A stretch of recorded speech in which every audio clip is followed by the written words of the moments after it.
Salam hörmətli tamaşaçılar. Hər birinizi xoş gördük. OTV-nin xüsusi gündəmindəsiniz. OTV-nin xüsusi gündəminin bu dəfəki mövzusu Şəmkir və bu rayondakı özbaşınalıqlardır. Bu yaxınlardan təxminən 3-4 gün əvvəl Şəmkirdə idim. Kəndimizə getmişdim. Evi, eşiyi yoluxmağa, ailə üzvlərimlə görüşməyə. Və vaxt tapan kimi Şəmkirin kəndlərini gəzib, dolaşmağa, qohum-əqrabanı, dostları ziyarət eləməyə başladım. Dostlar, tanışlar, hamısı şikayətçidirlər. Dedilər, vəziyyətlə tanış olmaq üçün çayxanalara get. Hər şeyi sadə insanların öz dilindən eşit. Onu da deyim ki, Şəmkir bir zamanların ən varlı, pullu rayonu kimi tanınırdı. İndi nə o vardan, nə də puldan əsarət qalıb. İnsanlar ac-yalavazdılar. İnsanlara torpaq veriblər, su vermirlər. Suyun pulunu bəzi möhtəkir məmurlar vəzifə səlahiyyətlərini aşaraq, səlahiyyətlərindən suyu istifadə edərək 2 qat, 3 qat artırıblar. Özü də deyirlər ki, prezidentin sərəncamı ilə artıb, prezidentin fərmanı belə. Mən də nə illah elədim, internet resurslarda axtarış elədim, həmin sərəncamları, qiymət artımını görmədim. Rəsmi şəkildə qiymət artımından gedir. Eşitdiyimə görə, hətta bəzi kəndlərdə saatı 20 manata, nə bilim, günü 20 manata pul verib su sulayanlar var. Məsələn, mənim atamgil Şəmkirin Ağlavaşlı kəndində yaşayırlar. Torpaq sahələri biraz kənddən aralıdır. Artezyanları var idi, yəni dövlətin artezyanı idi və onların artezyan üzvləridir, yəni. Sahələrinin 5-10 metrliyindədir. Mənim torpağım da oradadır. Və Şəmkir Su Kanal İdarəsinin rəhbərliyinin tapşırığı ilə gəlib motoru söküb aparıblar. Təxminən 6-7 aydır ki, insanlar əzab-əziyyət çəkirlər. Allah suluyur, yəni yağış yağır, onun hesabına kimsə nəsə əkə bilir, biçə bilir. Yəni biz dağ rayonu deyilik. Dağətəyi və Aran rayonuyuq. Bizim kəndimiz Aran kəndi sayıla bilər o baxımdan. Və çayxanalarda sakinlərlə söhbət eləyəndə dedilər ki, kəndlərdə adam qalmayıb. Hamısı qırağa, bucağa, ərəsəyə, kimsə Ursetə, kimsə Türkiyəyə, kimsə Gürcüstana, kimsə yaxın şərqə, uzaq qərbə qaçır. Pul qazanmaq üçün. Və evlərdə kişi qalmayıb deyirlər. O baxımdan ki, hamı ailəsinə bir qarın çörək pulu qazanmaq üçün başını götürüb gedib. Əvvəllər Rusiyadan çörək pulu qazananların sayı çox idi Şəmkirdə. Alırdılar, gətirirdilər, ailələrini dolandırırdılar. Amma indi 2022-ci ildən başlayan müharibə Rusiyanın da tavağını qurudub el demişkən. Vəziyyət çox acınacaqlıdır. Bıçağın sümüyə dirənən yerdə deyir Şəmkirlilər. Ona görə ki, artıq əvvəlki qazanc yoxdur, hətta kəndlər dilənçi vəziyyətinə düşüb. Kəndli əkib becərə bilmir. Və görünür, kimlərinsə bu marağındadır, bilmirəm. İnsanların ac-yalavac qalması, kiməsə möhtac olması, niyə kimlərinsə marağındadır?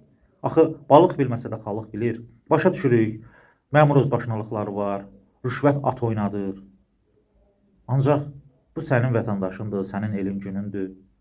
Balıq başdan iylənir, deyir atalar.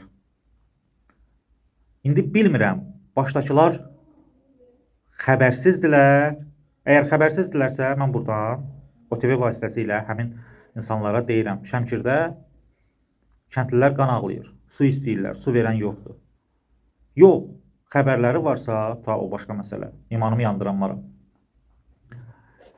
Gələk digər məsələlərə. Şəmkirin Ağlavaşlı kəndinə sonuncu dəfə asfalt yol çəkiləndə ölkə rəhbəri Mikhail Sergeyeviç Qarbaçov idi. Yəni SSR dağılmamışdı. Sonra müstəqillik qazandı. SSR dağıldı, müstəqilliyimizi qazandıq. Ölkədə 4 prezident dəyişdi. Sonuncu dəfə 1985-ci ildə yol çəkilən, asfalt yolu çəkilən Şəmkir rayonunun Ağlavaşlı kəndinə 41 ildir. Asfalt yolu çəkilməyib. Kənd cəmaatı öz aralarında pul yığıblar. Yolu təmir eləməyə başlayıblar ki, öz hesablarına, məsələn, xır töküblər, nə bilim, qum töküblər. O da 6 ay davam gətirmir. Yol xarab olur. Kəndə gedən taksilər Gəncədən, Şəmkirdən 2 qat qiymətə aparırlar sərnişinləri. Deyirlər ki, yollarımız pisdir, avtomobillərimiz dağılır. Yəni, bax Şəmkirdə vəziyyət bu cürdür. Mən digər Samux, Göygöl rayonunun sakinləri ilə də söhbət elədim. Bizim kənd həmin rayonun qonşu kəndləri ilə həmsərhəddir.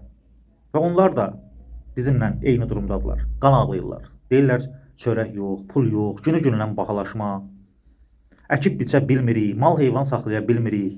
Heyvanı olan da malı qarası, qoyun quzusu, davaraq, tülüsü olan da satır. Çünki ot bahadır. 5 manata, 4 manata ot bağlamaları satılır, bir ədədir. Və ətin də qiymətini qaldıranda deyirlər ki, sizə kim deyib ki, ətin qiymətini qaldırırsınız. Bir sözlə, Şəmkir və ətraf bölgələrdə, Gəncəbasarda dərə xəlvət, tülkübəydir. Amma mən olalı başa düşmüşəm ki, bu cür zülmün bir dirənən yeri olur. Necə olacaq? Bax, onu Allah bilir. Süni gərginlik yaratmaqla, daha doğrusu vətəndaşı dövlətdən küstürməklə nəyə nail olmaq istəyirsiniz? Və inanın ki, bu vətən ən böyük xəyanətdir. Həmin məmurlar nəzərdə tuturam. Bu cür özbaşınalıqla heç yerə getmək mümkün deyil. Əvvəllər çayxanalarda, yəni söhbət Şəmkirdən gedir, bir nəfər adam tapmazdınız. Bayaq da dedim, Şəmkir cəmaatı çox zəhmətkeşdir, əkəndir, biçəndir. İndi hər kəs çayxanadadır. İstixanalar boş qalıb. Əkən yox, biçən yox. Çünki su yoxdur, su vermirlər. Və süni maneələr yaradılırlar. Kəndli əkib biçdiyini, bəhrəsini gördüyünü də sata bilmir. Yer tapa bilmir satmağa. Əvvəlki bazar da yoxdur. Çünki cəmaatda pul yoxdur. Və belə olan halda məni bir sual düşündürür. Bizim axırımız hara gedir? Hörmətli tamaşaçılar, siz hansı rayondan bizi izləyirsiniz? Hansı rayonda bax nə kimi problemlər var? Şərh bölməsində yaza bilərsiniz. Biz həmin problemlərlə növbəti verilişlərimizdə işıqlandıra bilərik. Dərdinizi deyin. Ürəyimizi ən azından boşaldaq ki, ürəyimizdə dərd qalmasın. Onsuz da nə jurnalist sayan var bu ölkədə, açıq demək lazımdır. Nə azad media var, nə azad medianı sayan var. İndi qanun şah olmasa da, söhbət yerlərdəki xırda şahlardan gedir, dırnaq arası şahlardan. Əməlli başlı at minib şahlıq eləməkdədirlər. Amma bu qanunsuz şahlıqdır. Açıq deyirəm bunu. Belə olmaz. Cəmaatı çox incitmək olmaz. Və kəndlini torpaqdan ayırmaq, balığı sudan ayırmaq kimidir. Su demişkən suyunu verin, kənara durun. Görün bu Azərbaycan xalqı nə edir? Söhbət kəndlidən, Azərbaycanın zəhmətkeş insanlarından gedir. Eləməyin belə. Milləti zülmə qoymayın. Zülmə salmayın. Yazıqdır bu millət. Bir günahı tutacaq, özü də çox pis tutacaq. Bu boyda həbs eləyirlər. Rüşvət üstündə, onun bunun üstündə. Yenə də gözdə qorxu yoxdur. Əvvəl Ramiz Mehdiyevin boynuna yıxırdılar ki, Ramiz Mehdiyev pul tələb eləyir icra başçılarından falan filan. İndi Ramiz Mehdiyev yoxdur. Bəs indi kimə yığırsınız o pulları? Belə hörmətli tamaşaçılar. Elə bu suala çalışın siz cavab verin. Sağ olun, salamat qalın. Kanalımıza abunə olmağı, verilişimizi bəyənməyi və şərh yazmağı da unutmayın. Hələlik.